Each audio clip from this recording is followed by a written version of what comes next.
একটা শহরে একটা ছেলে ছিল, তার নাম জো। পড়াশোনা সহ সব জায়গায় ছেলেটা ছিল ফার্স্ট। এমনকি ছেলেটার বুদ্ধি এবং মেধা অনেক ভালো ছিল। ছেলেটা পড়াশোনা শেষ করার পরে ভাবলো যে আমি কি করলে খুব তাড়াতাড়ি বড়লোক হতে পারবো। সে অনেকগুলো অপশনের ভিতরে দেখলো যে সে যদি ব্যবসা শুরু করে তাহলে সে তার বুদ্ধি এবং মেধা খাটিয়ে খুব তাড়াতাড়ি বড়লোক হতে পারবে। তো এই কারণে সে ব্যবসা করা শুরু করলো এবং যেরকমটা সে এক্সপেক্ট করেছিল তার ব্যবসা খুব দ্রুত গ্রো করা শুরু করে। আস্তে আস্তে সে সেই শহরের অন্যতম একজন ধনী ব্যক্তি হয়ে যায়। তার ব্যবসা যখন চরমতম পর্যায়ে চলতেছে এবং সে যখন সফলতার সর্বোচ্চ চূড়ায় আছে, ঠিক তখনই তার ব্যবসায় বিভিন্ন ধরনের সমস্যা শুরু হয় এবং সেই সমস্যাগুলো সে কোনোভাবে সমাধান করতে পারছিল না। আস্তে আস্তে তার ব্যবসায় ডাউনফল শুরু হয় এবং তার ব্যবসায় লস হওয়া শুরু হয়। জো খোঁজ নিয়ে দেখলো তার শহরে পিন্ডার নামে আরো একজন ব্যক্তি আছে যার ব্যবসা খুবই ভালো চলতেছে। সে অনেক খোঁজ খবর নিয়ে পিন্ডারের সাথে দেখা করতে গেল। সে যখন পিন্ডারের সাথে দেখা করতে গেল তাকে সব সমস্যা খুলে বলল।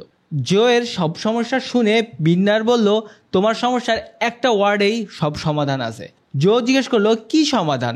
পিন্ডার বলল, গিভিং।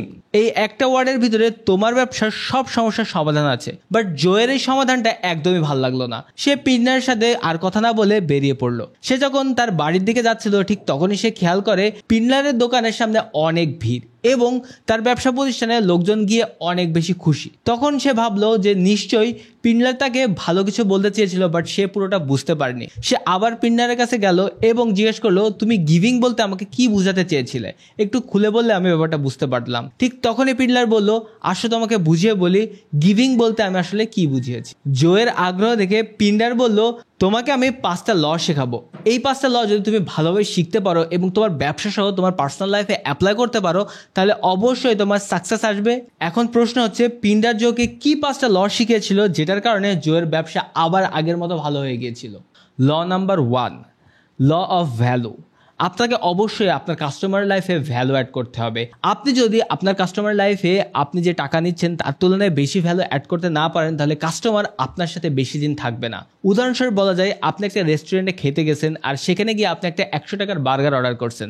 আপনি দেখলেন 100 টাকার যে বার্গারটা দেওয়া হয়েছে সেটা টেস্টটা অনেক ভালো এবং 100 টাকার থেকে বেশি ভ্যালু আপনার লাইফে অ্যাড করতেছে। তাহলে আপনি চিন্তা করবেন, যেহেতু আমি 100 টাকা তাদেরকে পে করেছি এবং সে আমাকে 100 টাকার থেকে বেশি ভ্যালু দিয়েছে, তখন আপনার মনে হবে পরবর্তীতে যখন আপনি বার্গার খেতে যাবেন অবশ্যই এই রেস্টুরেন্টে আসবে। এই কারণে চেষ্টা করবেন কাস্টমার কাছ থেকে আপনি যে কয় টাকা নিচ্ছেন তার থেকে বেশি ভ্যালু অ্যাড করার জন্য। তাহলেই কাস্টমার আপনার প্রতি বিশ্বাস আরো বাড়াবে এবং আপনার কাছে বারবার আসবে। আর আপনার কাছে যখন রিপিটেবল কাস্টমার আসবে এবং আপনার কাছ থেকে বারবার প্রোডাক্ট কিনবে, অবশ্যই আপনার কোম্পানিটা ভালো চলবে। ল নাম্বার 2, ল অফ কম্পেনসেশন। আপনি আপনার ব্যবসা থেকে একটা পার্সেন্টেজ যখন গরিব দুঃখীদের জন্য এবং সমাজের বিভিন্ন উন্নয়নমূলক কাজের জন্য ব্যবহার করবেন, অবশ্যই আপনার কোম্পানির ব্র্যান্ড ভ্যালু বাড়বে এবং তার সাথে সাথে আপনি যখন মানুষকে দেওয়া শুরু করবেন অটোমেটিক্যালি মানুষের আপনার প্রতি আস্থা বাড়বে এবং মানুষ আপনার প্রতি আরও বিশ্বাস করবে। এইখানে অনেকেই চিন্তা করে, ভাই আমি তো আসছি ব্যবসা করার জন্য, আমি ব্যবসা বড় করব, মানুষকে কেন দিব? আপনি যদি মানুষের জন্য কিছু না করেন তাহলে অবশ্যই মানুষ আপনার জন্য কিছু করতে চাইবে না। ল নাম্বার 3, ল অফ ইনফ্লুয়েন্স। আপনি যদি আপনার ব্যবসায় আপনার কথা কম ভেবে কাস্টমার কথা একটু বেশি ভাবেন তাহলে অবশ্যই কাস্টমার আপনার কোম্পানি অথবা ব্র্যান্ডকে অনেক বেশি ভালোবাসবে। অনেকে বলে, ভাই তোর যেটা ভালো লাগে সেটাই কর। অবশ্যই আপনার যেটা ভালো লাগে সেটা করতে হবে, তবে সেটা করতে হবে কাস্টমার মতো করে। আপনি যদি কাস্টমারের পছন্দের জিনিস আপনার কোম্পানিতে রাখেন তাহলে অটোমেটিক্যালি কাস্টমার আপনার কোম্পানির কাছ থেকে সেই প্রোডাক্টটা নিতে যাবে। এইবার সেই প্রোডাক্টের ভিতরে আপনি আপনার নিজস্বতা অথবা আপনার ভালো লাগাটাকে একটু মিশিয়ে দিন, তাহলে কোম্পানির সেই প্রোডাক্টটা নিজস্ব হয়ে যাবে এবং কাস্টমার আপনাকে অনেক বেশি ভালোবাসবে। তো ল অফ ইনফ্লুয়েন্সটা যে কোনো ব্যবসার ক্ষেত্রে অনেক বেশি ইম্পর্টেন্ট। আপনি আপনার এলাকার অথবা আপনার যে টার্গেট কাস্টমার আছে তার পছন্দের জিনিসগুলো এবং তার পছন্দের মতো করে সেল করা শুরু করেন, তাহলে অবশ্যই কাস্টমার আপনার প্রোডাক্টগুলো অনেক বেশি করে কিনবে। ল নাম্বার 4, ল অফ অথেন্টিসিটি। আপনি যদি আপনার জায়গা থেকে অথেন্টিক না হন তাহলে কিন্তু কাস্টমার থেকে শুরু করে আপনার যতগুলো কর্মচারী আছে কেউ কিন্তু আপনাকে বিশ্বাস করবে না। আপনাকে যদি প্রপারলি বিশ্বাস না করতে পারে আপনার কাছ থেকে প্রপার সার্ভিসটা তারা কিভাবে নিবে? তো এই কারণে চেষ্টা করবেন সবসময় অথেন্টিক থাকার, আপনার কাস্টমারের সাথে, আপনার কর্মচারীদের সাথে এবং আপনার প্রতিষ্ঠানের সব জায়গা থেকেই। আপনি যদি আপনার প্রোডাক্টে ভেজাল না মেশান, আপনি যদি আপনার কর্মচারীদের সাথে সবসময় ভালো ব্যবহার করেন, আপনার যারা সার্ভিস নিচ্ছে আপনার কাস্টমার যারা, তাদেরকে যদি আপনি অথেন্টিক প্রোডাক্টটা খুব ভালো ব্যবহারের সাথে দিতে পারেন তাহলে কাস্টমারের কিন্তু আপনার প্রতি বিশ্বাস অবশ্যই জন্মাবে। এবং 5 নাম্বার এবং খুব ইম্পর্টেন্ট ল অফ রিসিপ্টিভিটি। আপনি যদি মানুষকে দিতে চান তাহলে অবশ্যই মানুষ আপনাকেও দিবে। কিভাবে?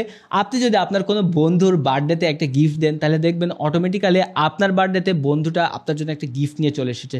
ঠিক সেইভাবেই আপনি যদি কাস্টমারকে অথেন্টিক প্রোডাক্টটা এবং সঠিকভাবে দিতে থাকেন এবং মার্কেটে কখনো কৃত্রিমভাবে আপনার প্রোডাক্টের চাহিদা তৈরি করে মানুষের কাছ থেকে বেশি টাকা না নেন, অথবা ধরেন আপনার কম্পিটিটর অনেক বেশি দামে প্রোডাক্টটা বিক্রি করতেছে, বাট আপনি সঠিক দামে সঠিক পণ্যটা যদি বিক্রি করে থাকেন, তাহলে কাস্টমার সবসময় আপনার কাছ থেকে নিতে যাবে। এই কারণে অবশ্যই চেষ্টা করবেন আপনার প্রোডাক্টটা সঠিক দামে সঠিকভাবে বিক্রি করতে। তাই বলে প্রোডাক্টের দাম অতিরিক্ত কমিয়ে দিলেই কি আপনার কাছ থেকে কাস্টমার বেশি প্রোডাক্ট কিনবে? বিষয়টা কিন্তু তা না। আপনি যদি অতিরিক্ত প্রোডাক্টের দাম কমিয়ে দেন, সেই ক্ষেত্রে কিন্তু কাস্টমারের আপনার প্রোডাক্টের প্রতি ভরসা কমে যেতে পারে। যতটুকু সঠিক মূল্য রাখা যায় এবং যত সমস্যায় হোক না কেন, যতটুকু কম বেশি লাভ হোক না কেন, আপনি যদি কাস্টমারের কথা খেয়াল রাখেন, তাহলে কাস্টমারও অবশ্যই আপনার কথা সবসময় খেয়াল রাখবে।